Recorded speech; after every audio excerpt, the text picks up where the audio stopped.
میں ہر ایک پل کا شاعر ہوں، ہر ایک پل میری کہانی ہے، ہر ایک پل میری ہستی ہے، ہر ایک پل میری جوانی ہے، میں ہر ایک پل کا شاعر ہوں۔ آئی ایم ٹی کے سہمائی شمارے لال سلام میں چھپی پارس جان کی ایک تحریر، میں ہر ایک پل کا شاعر ہوں، سماعت فرمائیے۔ رواں برس برصغیر کے نامور شاعر ساحر لدھیانوی کے جنم کا 100 سالہ جشن منایا جا رہا ہے۔ ساحر کا اصلی نام عبدالحی تھا۔ ساحر کا جنم بلا شبہ ایک متلاطم اور غیر معمولی عہد میں ہوا تھا۔ ساحر کی زندگی، شخصیت اور فن پر بہت سی تصانیف دستیاب ہیں، مگر ان میں شاذ و نادر ہی کسی نے ساحر کے فنی تجربات کو اس کے عہد کے ساتھ دو طرفہ جدلیاتی تعلق میں سمجھنے کی کوشش کی ہو۔ تنقید نگاری کے مروجہ تمام سرکاری و نیم سرکاری مکاتب ویسے ہی ادب کو ادیب کی مجرد انفرادیت کا جمالیاتی اظہار قرار دے چکے ہیں۔ یوں معیاری یا غیر معیاری ادب کے تعین کا پیمانہ خالص ثوابدیدی اور لسانی داو پیچ ہی قرار پاتے ہیں۔ گویا ہر مخصوص ادبی رجحان محض حادثاتی طور پر ہی تخلیق ہوتا ہے، اور ادیب کی خداداد صفات ہی اس کے فن کے اسلوب اور مواد کا تعین کرتی ہیں۔ یعنی ادب ایسا کیوں ہے؟ کیونکہ ادیب ایسا ہے، اور ادیب ایسا کیوں ہے؟ کیونکہ ادب ایسا ہے۔ یوں ہم ادب اور ادیب دونوں کے بارے میں در حقیقت کچھ بھی جان ہی نہیں پاتے۔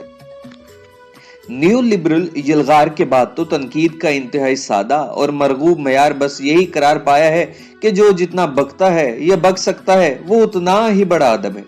اس معیار کی سادگی کو دلکشی بخشنے کے لیے نت نئی اصطلاحات کی کھوج ہی رواں عہد کی تنقید کا مقصد اور مدعا ہے۔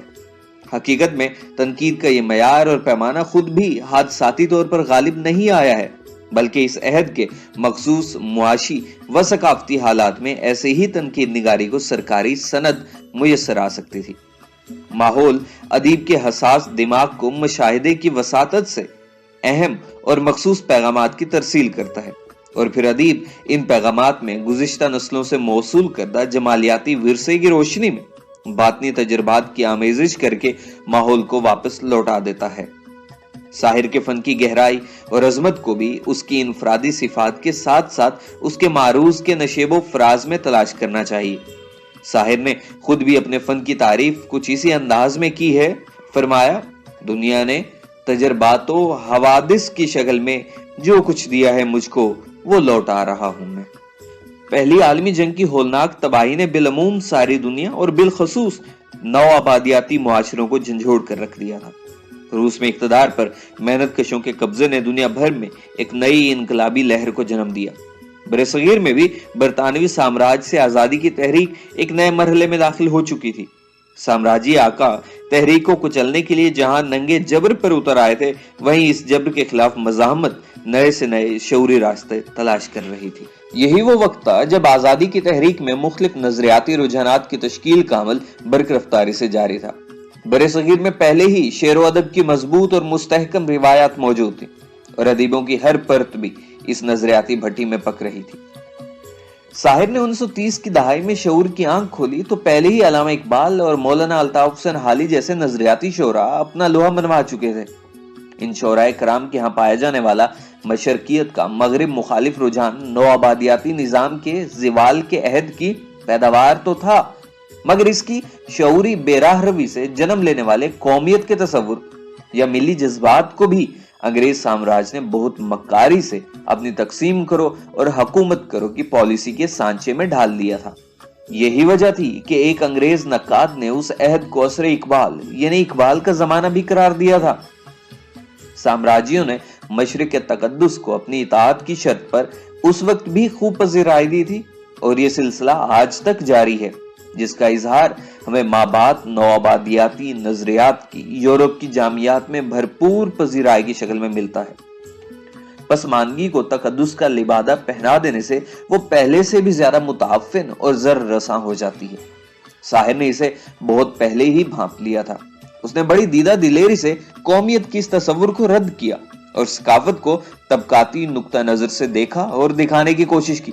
सना खान तकदीस मशरिक कहाँ है एक ऐसा ताजियाना है जो आज भी रोमानवी इनकलाबियों और माबाद नौआबादियों की रूह और जमीर पर मुसलसल बरस रहा है, बशर्त ये कि मुबैना रूह और जमीर आज भी जिंदा हो। साहिर का तसव्वुर जमालियात खालिस्तन इश्तराकी है। वो एक अलल ऐलान मार्क्सवादी था। गैर जानिबदारी, जिसे आजकल अदब की लाजमी शर्त करार दिया जाता है, साहिर को छू कर भी नहीं गुजरी। मगर इस जानिबदारी ने साहिर के फन को जमालियाती तासीर से हरगिज महरूम नहीं किया था, बल्कि इसे वो उठान और मुकाम बख्शा था जो सिर्फ और सिर्फ साहिर का ही खासा है। उसके बदतरीन दुश्मन भी उसके फन की इनफरादियत से इनकार नहीं कर सके। साहिर की बात दिल में फौरी तौर पर उतरती है और एहसासात और जज्बात में भौचाल पैदा कर देती है। साहिर के ऐद में इंडियन फिल्म इंडस्ट्री भी तेजी से फल फूल रही थी। साहिर ने बहुत जल्दी भांप लिया था कि इस वक्त अपने नजरियात की तरवीज के लिए इससे बेहतर मीडियम हो ही नहीं सकता। यही वजह है कि साहिर के यहाँ गजल अपने बहुत से हम असरों के मुकाबले में वो मुकाम नहीं रखती जो नज्म और बिलखसूस फिल्मी गानों को हासिल है।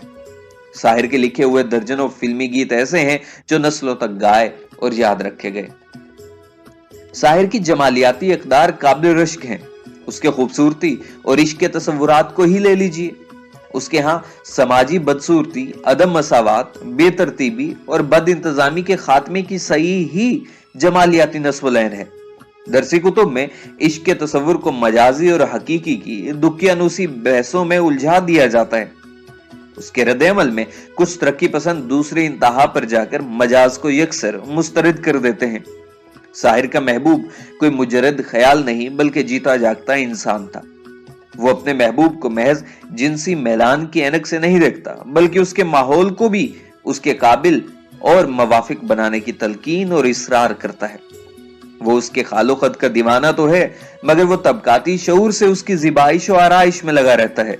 वो उसे तलकीन करता है कि मेरी महबूब कहीं और मिला कर मुझसे। वो चाहता है कि उसका महबूब ताजमहल की बुनियादों में शामिल इंसानी खून की बू के ताफुन को महसूस करे ताकि वो हकीकी इंसान के दर्जे पर फाइज हो सके। वो लम्स को बिदत नहीं समझता बल्कि बाशऊर महबूब के लम्स और नजारे से उस तवानाई में इजाफा करना चाहता है जो उसे उस गैर इंसानी समाज की बदसलूकियों के खिलाफ मुसलसल और मुअस्सिर सदाए एहतजाज बुलंद करने के लिए दरकार है। ताजमहल को जिस तरह साहिर ने देखा और अपने महबूब को दिखाया, ये मुनफरिद जाविया नजर उसे अपने हम असर तरक्की पसंद अदीबों में भी बुलंद मुकाम अता करता है। उसने एक मिसाली बाप की जो तस्वीर कशी की है, आज भी हमारे समाज को लाहक दहशतगर्दी और मजहबी तासुबात का हल बाप के उसी किरदार में पिन्हा है। आज भी हर बाप को चाहिए कि अपनी औलाद को हिंदू या मुसलमान बनाने से पहले सही मानों में इंसान बनाने की कोशिश करे। दूसरे आलमी जंग के तबाहकुन समाजी व सकाफती मुजम्मरात को बहुत खूबसूरती से साहिर ने अपनी तवील नज्म परछाइयां में पेश किया है। ऐ शरीफ इंसानों भी इसी मौजू पर एक शाहकार है। इसके अलावा मादाम, 26 जनवरी, गुरेज, इंतजार, रद्द-ए-अमल, चकले, आवाज़े आदम और ऐसी ही बेशुमार नज़में साहिर के फनी मयार का मुंह बोलता सबूत है। उसकी हर नज्म उसके बुलंद सियासी शऊर की आयनादार है। उसने जबर की हर शक्ल के खिलाफ आवाज बुलंद की है। पिदर शाहाना सकाफत की तरफ साहिर का रवैया इंतहाई हकारत आमेज था। औरत ने जन्म दिया मर्दों को, मर्दों ने उसे बाजार दिया। इस नज्म में जो तलखी है वो कई नस्लों की अजियतों का अर्क है। वो हर सच्चे कम्युनिस्ट की तरह औरत की आजादी का निडर वकील था। उसने अपनी महबूबा को भी मोहब्बत की रेशमी जंजीरों में बांधने की कोशिश नहीं की बल्कि उसे वो एतमाद और जुर्रत बख्शी जिसके दम पर वो तमाम तर सकाफती जबर से टकरा सके। ये शेर मुलाहिजा कीजिए, तू मुझे छोड़ के ठुकरा के भी जा सकती है, तेरे हाथों में मेरे हाथ हैं जंजीर नहीं। कम्युनिस्ट नजरियात पर गैर मुतजलजिल यकीन होने के बावजूद साहिर ने फैज अहमद फैज की तरह बाएं बाजू की अमली सियासत में कोई काबिल जिक्र किरदार अदा नहीं किया। इसकी एक वजह कम्युनिस्ट पार्टी ऑफ इंडिया के ब्यूरोक्रेटिक स्ट्रक्चर भी हो सकते हैं। साहिर की शायरी में भी कहीं कहीं ऐसी अलामती तनकीद मौजूद है जिसका निशाना रिवायती बाएं बाजू या सोवियत यूनियन की अफसरशाही को करार दिया जा सकता है। लेकिन इस सब के बावजूद शायर के पूरे कलाम में मायूसी की एक रमक तक दिखाई नहीं देती। उसने ठोक बजाकर कहा कि वो सुबह हम ही से आएगी, यानी इंसानियत के सोशलिस्ट मुस्तकबिल पर उसका यकीन आखिरी वक्त तक कायम रहा। शायर की शायरी में रत्ती बराबर भी एहसास से महरूमी नहीं। वो खुद लुधियाना के खुशहाल जिम्मेदार घराने में पैदा हुआ था और उसने अपनी जिंदगी में शोहरत और इज्जत की बुलंदियों को छुआ। सरमायादाराना मुआशरती ढांचे पर उसकी तनकीद कैथारसिस नहीं है, बल्कि उसकी कुव्वत मुहर्रका एक आफाकी जज्बा तामीर ही है। मार्क्स ने अदीबों को नसीहत की थी कि उन्हें जिंदा रहने के लिए पैसे कमाने चाहिए, पैसे कमाने के लिए जिंदा नहीं रहना चाहिए। शायर ने जिस तरीके से सरमायादाराना तायुश और स्टेटस को धुतकारा और मुस्तरद किया, और जैसे सरमायादारों के वजीफा खार बिकाऊ अदीबों को अदबी जबान में थप्पड़ रसीद किए हैं, इससे मार्क्स के शागिर्द की हैसियत से उसकी सच्चाई और कमिटमेंट का बआसानी अंदाजा लगाया जा सकता है।